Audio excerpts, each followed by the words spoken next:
So I want to introduce you to Peril. And Peril is what's known as a tabletop robot. He was created by an engineer named Takanori Shibata. And Dr. Shibata actually studied in the States, and he came to Canada, saw the harp seals, and got the idea of developing a robot. So he went back to Japan and he did that. And I'll tell you a little bit about Peril.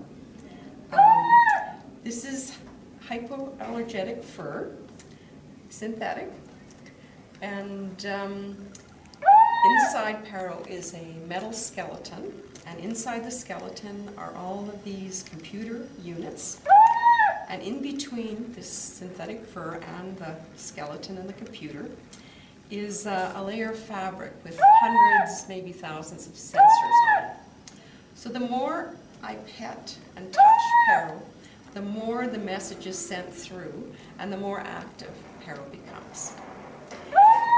So as well as these tactile sensors, Peril also has auditory sensors. So again, the more I talk, the more responsive Peril becomes. The visual sensors mean that his eyes will react to light, sudden light flashes.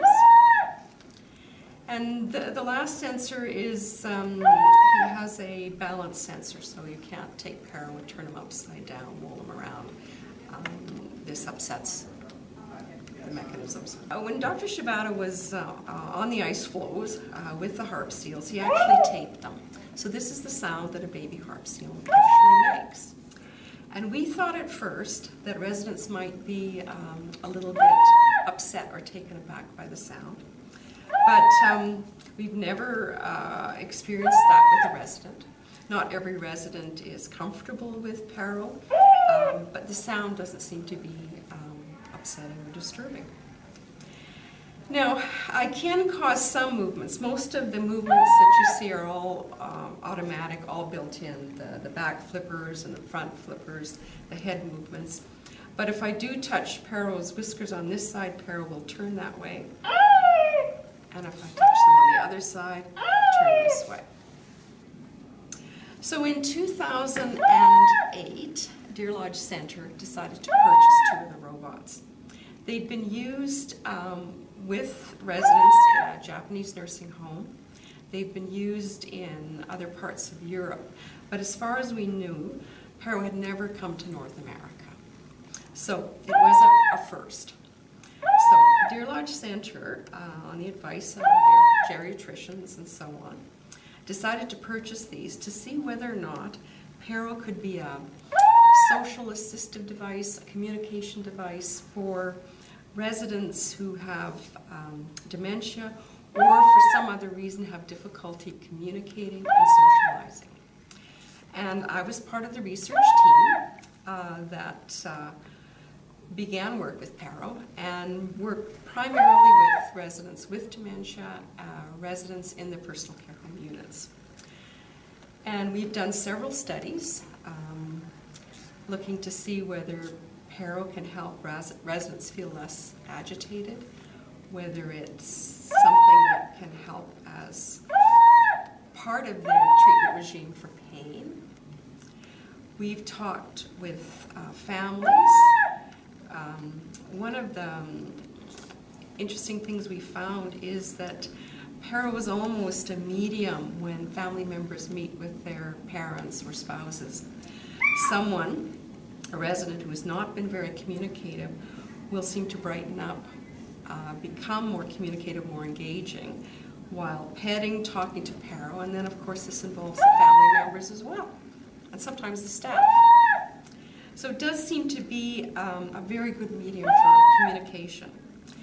And certainly in the Japanese nursing home, they found that residents became far more animated, indicated changes in mood, very positive changes in mood, and they even did some physiological tests that demonstrated decreases in stress hormones. So most recently, we've also been looking at some physiological tests, and that was Genevieve Thompson took the lead in that. And currently, Elaine Mordock is looking at how Peril might be a good communication medium again, this time with grandchildren and great-grandchildren whose grandparents are residents of Deer Lodge Centre.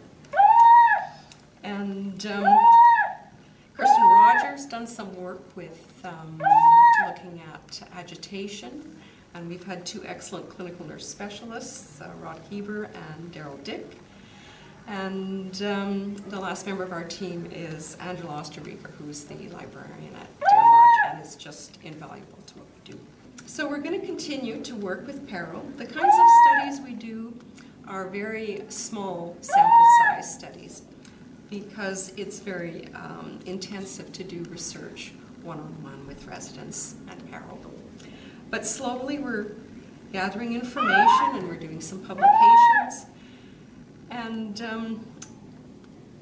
I would say, if I had to summarize, that Peril as a communication device, as a social assistive device, I think it's very appealing intuitively. We don't have a lot of empirical evidence yet, but we know from what families have told us, residents have told us, and staff members have told us that Peril works.